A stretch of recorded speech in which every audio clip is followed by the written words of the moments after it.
Hello, everyone, and welcome to Real Estate Daily with the House Heroes.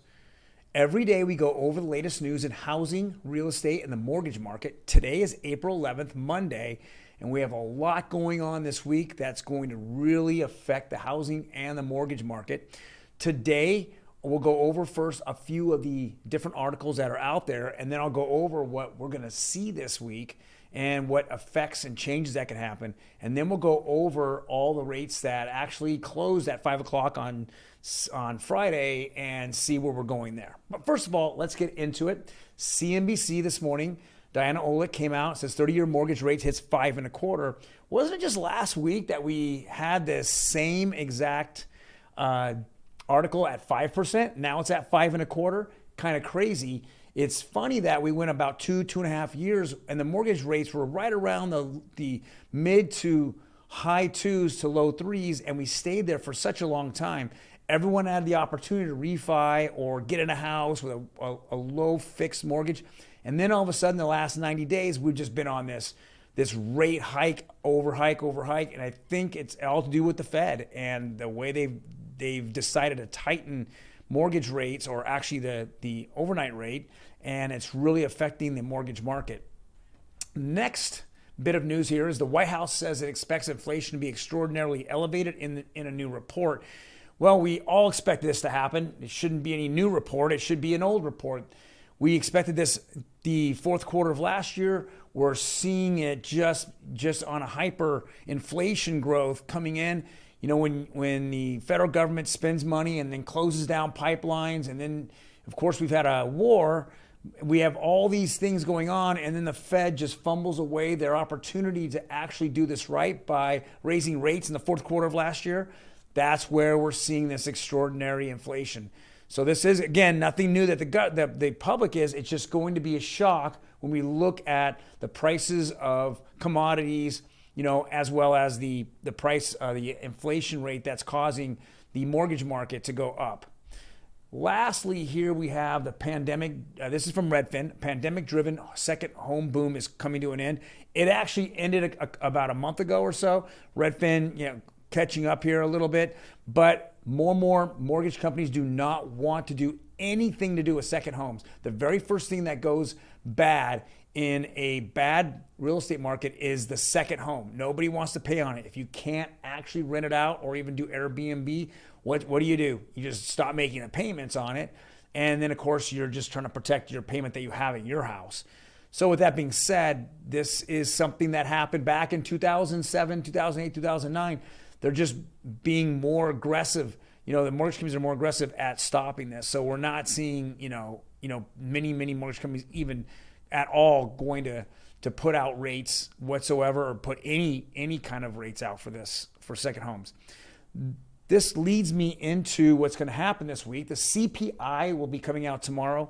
We're probably expecting anywhere about 8.5. It's going to be very, very bad, but we know that that's just the new system of developing, CPI. I know that, I've heard on several different occasions that if we were still, calculating it as per the 1990s, we'd be over 15% right now. So I think the federal government is just trying to, kind of put a little cloud over it. Hey, everything's, is patting you on the head saying everything's good, even though everything's horrible.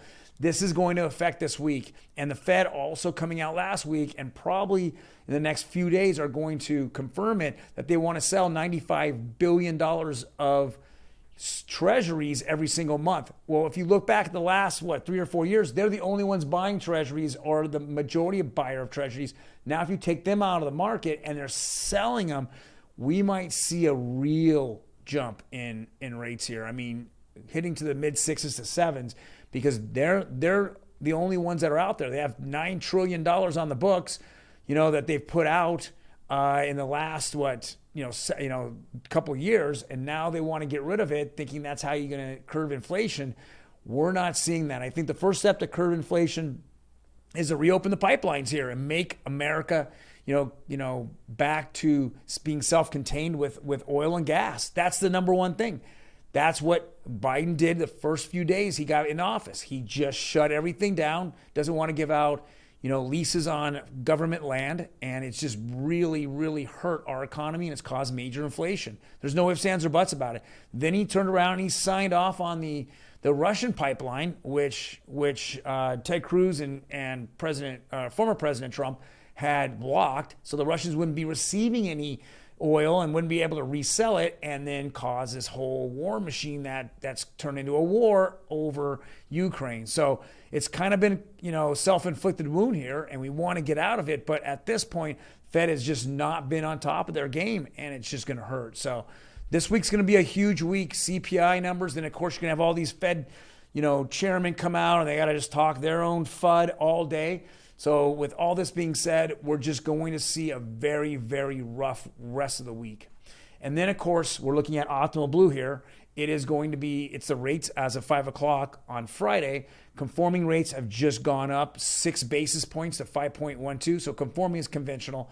But let's go look at the 30-year jumbo. 30-year jumbo, which is now becoming a little more riskier for some banks, have now gone up. And look at that. In one day, went up 14 basis points. Consider that 14 basis points at 4.71. That is enormous jump, and now we're looking at the 30-year fixed. It for the first time has gone over 5 in 3 or 4 years. We're not seeing any end to this whatsoever with all this week's, what's happening this week. And then again, the Fed meeting, about interest rates hikes in probably the next, 3 weeks from now. My prediction is that they're going to raise rates 75 basis points. I know that, the more and more people are talking that 50 basis points was going to be the norm. It's kind of already, worked into the market, but I think they're actually going to have to raise to 75. And then they're going to be on the verge of causing, a rubber band effect, and it's going to snap back. And banks are starting to say there's a good possible recession. So we're just seeing this craziness happen. Hopefully we can calm down. We can see our pipelines reopen, see gas prices go back down, at least down by 25%, which would cause the cost of goods to go down as well. And everything that's being trucked around would be going down. But until then, we're just going to still buy from foreign oil and get crushed like the rest of the world is. If we open it back up, we can actually supply a lot of the world with oil, a much cheaper oil, and it's the much cleaner oil than buying it from Venezuela or the other countries that are supplying it. It's much dirtier oil because our regulations here in the United States are so much tighter. Thank you guys actually for watching us. If you liked our content, hit the like button.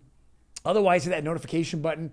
It'll go live, or it'll show you when we drop the video every single day, Monday through Friday. Otherwise, you have a fantastic day, and let's get on this Tuesday on April 12th tomorrow. I'll see you then.